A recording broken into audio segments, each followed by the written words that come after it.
हाय viewers, defeat diseases की इस series में मैं डॉक्टर शिरीन आपके साथ साथ ताकि आपको नई नित नई रिसर्च से जो भी हेल्थ के और हेल्थ केयर के मैदान में हो रही हैं उनसे आगाह कर सकूं। तो आज मैंने चाहा कि आपसे ऐसे मौजू के मुतालिक बात करूं जिस पे कि शायद कभी आपका खुद भी ध्यान नहीं जाता, लेकिन जो कि हम सब में या अक्सर लोगों में स्ट्रेस बढ़ाने की, जहनी दबाव और जहनी तनाव की, और फिर उसी से होने वाली मुख्तलिफ बीमारियों या बीमारियों जो हैं उनको बढ़ाने का बाज़ बन सकता है, स्ट्रेस। तो वो क्या है? वो यही है कि देखें, नोट किया मैंने कि हम में से अक्सर लोग दूसरों को तो माफ़ करने की बात करते हैं ना, कि चलें भई उससे अगले से गलती हुई माफ़ करो, सुलह कर लो, मिल लो, भूल जाओ, अल्लाह ताला को पसंद है माफ़ करना। लेकिन हम अक्सर एक चीज़ भूल जाते हैं, वो पता है क्या? खुद को माफ़ करना। अगर हम अपनी गलतियों पर मुसलसल खुद को मलामत करते रहें तो हमारा दिमाग और जिस्म एक मुस्तकिल स्ट्रेस की हालत में रह सकता है। रिसर्च से पता चला है और इल्म हुआ है कि मुसलसल एहसास जुर्म, शर्मिंदगी और खुद पर तनकीद जहनी दबाव बढ़ा सकते हैं, जिससे कोर्टिसोल जैसे स्ट्रेस हार्मोन की सतह भी मुतासिर हो जाती है। देखिए ना, जब हम अपनी गलती को तस्लीम करते हैं तो उससे सबक सीखते हैं और फिर खुद को माफ़ कर देते हैं ना, तो दिमाग बार बार इन्हीं मनफी ख्यालात में उलझने के बजाय आगे बढ़ने पर तवज्जो दे सकता है।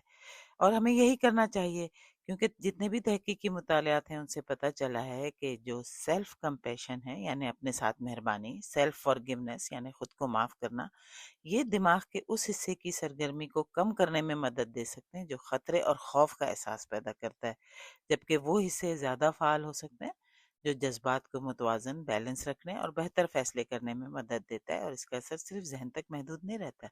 जब ज़हनी दबाव कम होता है तो वक्त के साथ नींद बेहतर हो जाती है, दिल की धड़कन और ब्लड प्रेशर पर मस्बत असर पड़ सकता है, और जिस्म का जो इम्यूनिटी सिस्टम है, मदाफ़ियती निज़ाम, वो भी बेहतर अंदाज में काम कर सकता है। लेकिन देखें, एक बात याद रखें जो बहुत ज़रूरी है, खुद को माफ़ करने का मतलब अपनी गलतियों को आप जायज़ ना करार दें। जायज़ करार देना बिल्कुल नहीं है, बल्कि हकीकी खुद माफ़ी का मतलब है कि अपनी गलती को तस्लीम करें, मुमकिन हो तो उसकी तलाफ़ी करें, उससे सबक सीखें, और फिर ये मान लेना कि एक गलत अमल तो आपको बुरा इंसान नहीं बना देता। इंसान है, हो जाती हैं गलतियाँ। तो इसको तस्लीम करें और ख़ुद को माफ़ करें। याद रखें कि सभी से गलतियाँ होती हैं, लेकिन इन गलतियों में हमेशा के लिए कैद रहना ज़रूरी नहीं।